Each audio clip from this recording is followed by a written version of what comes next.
It was just a game. A stupid, drunken game. A few drinks, a few laughs, and then a single punch, and one man is dead. But here's the thing about life. It doesn't come with a rewind button. One moment, you're joking around with your friends, and the next, you're on a courtroom stand, wearing a suit that definitely wasn't tailored for prison. Ladies and gentlemen, welcome to one of the dumbest yet most tragic cases of manslaughter you'll ever hear about. A case where two men, one 40, the other 22, decided, in their infinite wisdom, to test who could take a harder punch. One of them couldn't. This isn't just a story about a night gone wrong. It's a case study in how one impulsive decision, one moment of reckless fun, can unravel lives. Meet Liam Morgan-Whittle, 22, a young man with his whole life ahead of him. Until, on the night of March 24th, 2023, he met Jason Thomas, 40 years old, twice his age, twice his experience, but apparently zero better judgment. They drank, and then they made a bet that Liam wouldn't wake up from. What you're about to hear is the chilling, avoidable, yet completely real story of how one punch destroyed multiple lives. And trust me, by the end of this video, you'll never look at harmless fun the same way again. Welcome to True Crime Stories videos. I welcome you, my viewers, and most especially my subscribers, for your support as we keep improving and bringing you daily told and untold true crime stories. Please don't forget to subscribe to this channel. Every tragedy has a beginning. And this one? Well, it starts with two guys, a lot of booze, and the kind of decision-making that would make a toddler look like a Nobel Prize winner. Liam Morgan-Whittle, 22 years old, young, full of life, probably never thought his biggest mistake would be meeting Jason Thomas. Jason Thomas, 40. A man who, by all logic, should have been the responsible one in this situation. But no. Instead, he was the guy throwing punches in a game that never should have been played. These two men weren't best friends. They weren't lifelong buddies with childhood memories. They weren't even regular drinking partners. No, they were just work acquaintances. Guys who had crossed paths at a construction company, worked together briefly, and then went their separate ways. That's it. But on the night of March 24th, 2023, their paths crossed again, and this time, one of them wouldn't walk away. Liam and Jason ended up at a friend's apartment, Michael Davies' place, a casual after-party, just some drinks, some drugs, and what started as innocent fun. But here's the thing about alcohol, they don't exactly make you smarter. In fact, they turn the dial on bad ideas up to 11, and that's exactly what happened here. Because at some point, between the beers, the lines of coke, and the mindless chatter, the conversation took a turn. A challenge was issued. A game was proposed.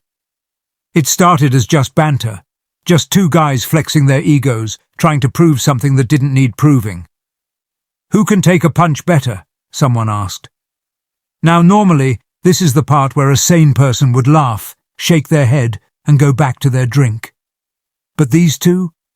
Oh, they were past the point of rational thinking. Jason Thomas, in all his drunken, coked-up wisdom, said he'd go first. He'd throw the first punch. Liam, equally fueled by the toxic cocktail of substances and male bravado, agreed. Go on then, he said. Now, here's where the tragedy could have been avoided. Because someone did try to stop it.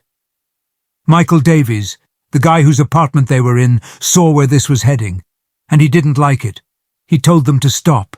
He tried to talk sense into them, but when two drunk high men are determined to prove their toughness, well, logic doesn't stand a chance. Jason Thomas didn't listen. He was too far gone, too wrapped up in the moment, too eager to prove that, at 40 years old, he could still take a punch like he was 20 again. And so, the game began. It started as a joke, a stupid, drunken-fueled game. And then, just like that, the game was over. Jason Thomas stood there, fists clenched, still riding the high of their little contest. The challenge had been simple. Who could take a punch better? But Liam Morgan-Whittle wasn't taking anything anymore.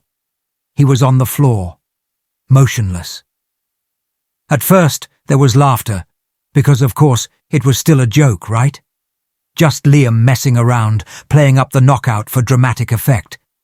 Except he wasn't moving. The room, once filled with drunken cheers and slurred banter, went deathly quiet.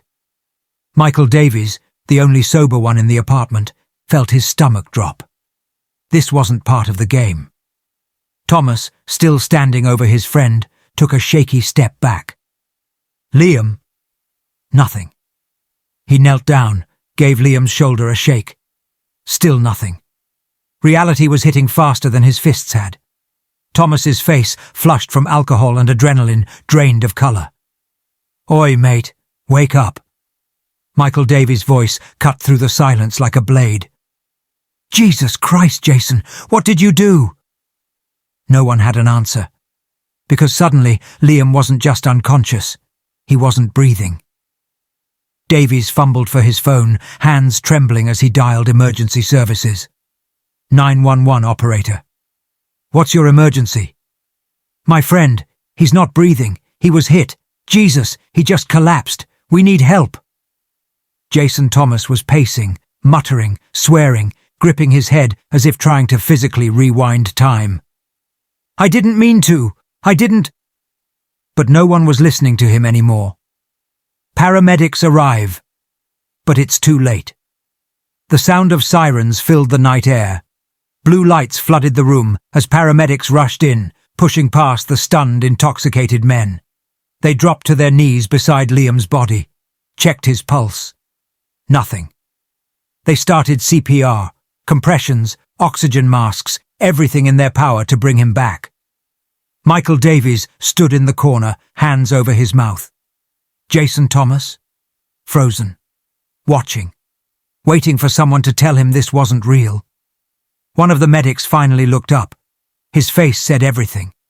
Liam Morgan-Whittle was gone. It didn't make sense. A single punch. Two, actually. And now, a 22-year-old man was dead. Michael Davies felt his knees go weak. Jason Thomas staggered back until he hit the wall, sliding down to the floor, eyes wide, unblinking. The room was filled with people, police, paramedics, onlookers, but it had never felt emptier.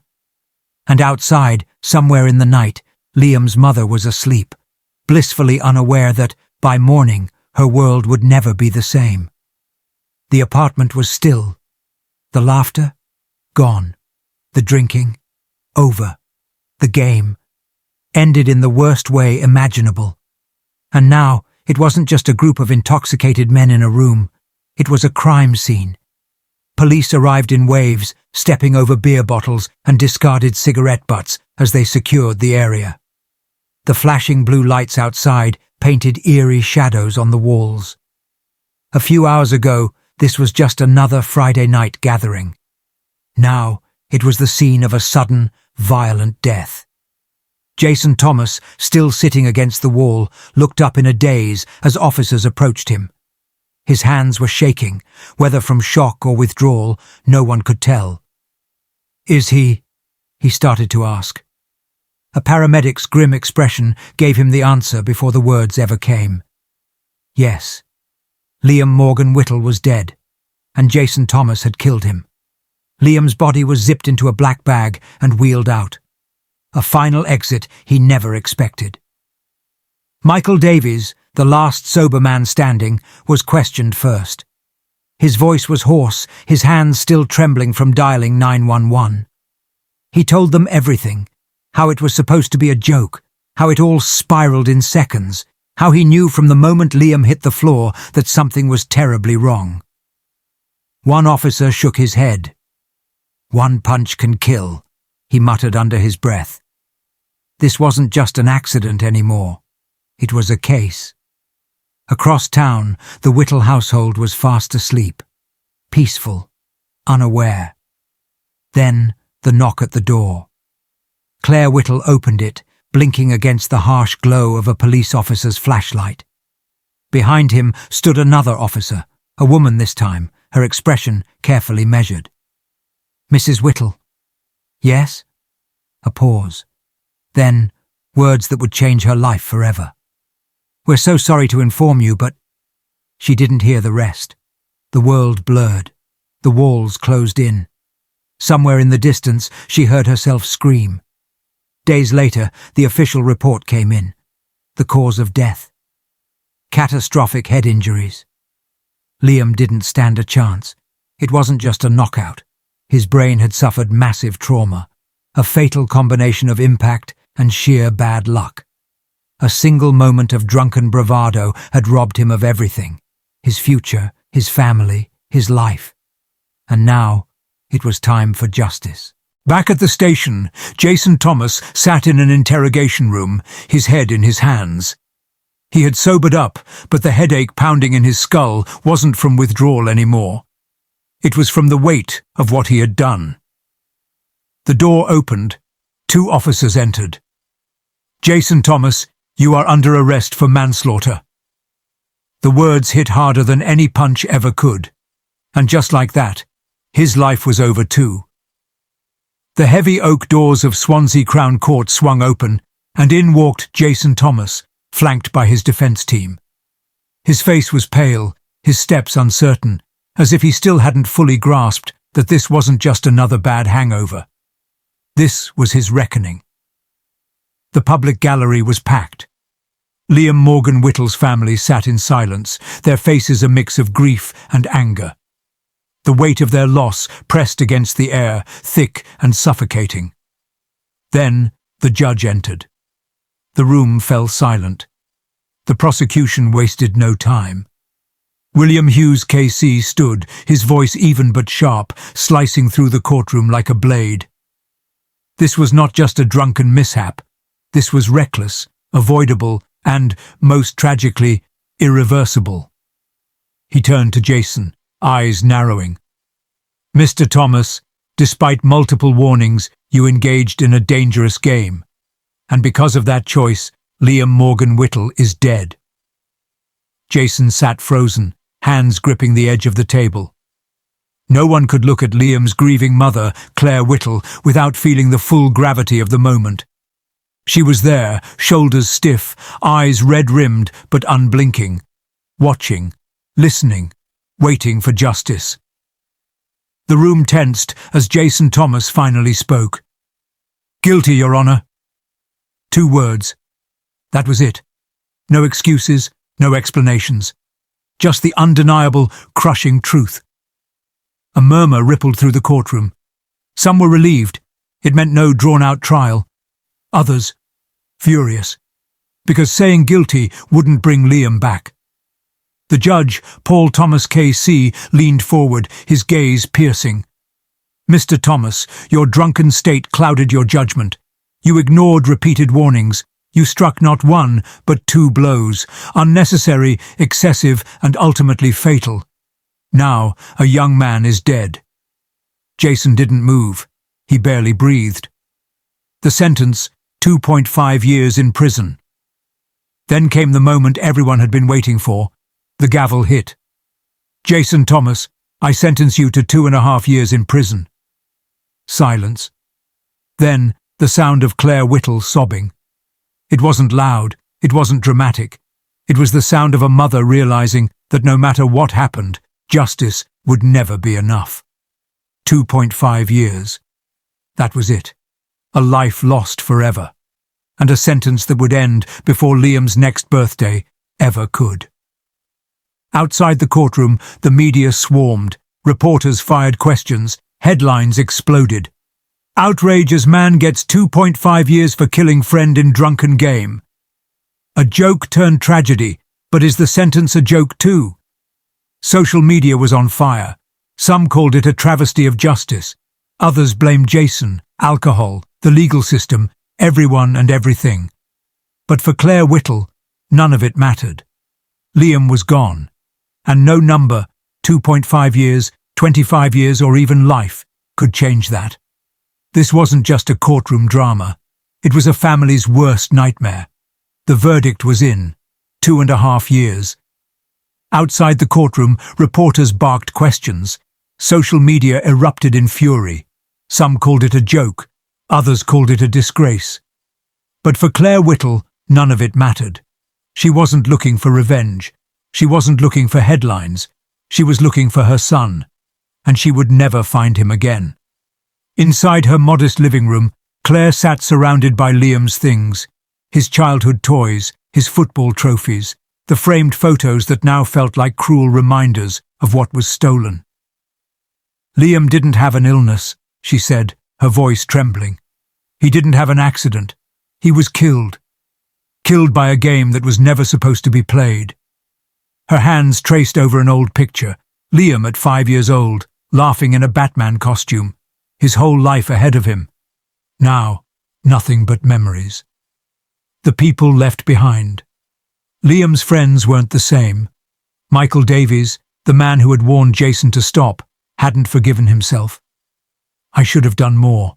I should have stopped it. The guilt clung to him like smoke. Jason Thomas sat alone in his prison cell, staring at the walls. His reckless moment replaying over and over. His regret didn't matter.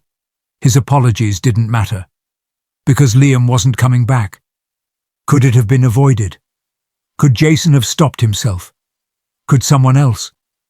Would Liam still be alive if that night had never happened? The truth is, there's no answer that will ever be enough. One punch. That's all it took. A drunken dare, a split-second decision, and a 22-year-old was gone. Liam had dreams, a future. He had people who loved him, and now he had a gravestone. If there's one thing to take from this story, it's this. One reckless moment can destroy lives forever. A single punch can be deadly. And when it is, there's no undo button, no second chances, only pain. Pain that never ends. Liam Morgan-Whittle didn't sign up for this. He didn't wake up that morning thinking, today's the day my life ends because of a drunken dare. But that's the thing about tragedies. They don't come with warnings. They don't announce themselves. They just happen. And then, in an instant, everything is different. 2.5 years. That was the price Jason Thomas paid for taking a life. The court called it manslaughter, a reckless, tragic mistake. Not murder, not intentional. But Liam's family? They called it a slap on the wrist. 2.5 years, his mother had said. That's not justice. That's an insult. The public agreed. Social media exploded. Headlines called it a miscarriage of justice. But does outrage change anything? Does anger bring Liam back? Or does it just leave us with more questions we can't answer? What do you think? Was justice truly served? Should Jason Thomas have faced a harsher sentence? Or was it really just a tragic accident, deserving of leniency? Let me know your thoughts in the comments. I read every single one. Because cases like this, they don't just disappear. They start conversations. And sometimes those conversations change things. The next time someone jokes about just one punch, remember this story. Remember Liam. Because sometimes one punch isn't just a punch. Sometimes it's a death sentence. If you found this story compelling, do me a favor. Hit that like button. It helps more people see stories like this. Subscribe and turn on notifications so you never miss a case like this. Share this video, because stories like Liam's shouldn't be forgotten. And most importantly, stay safe, stay smart. And remember, some games should never be played.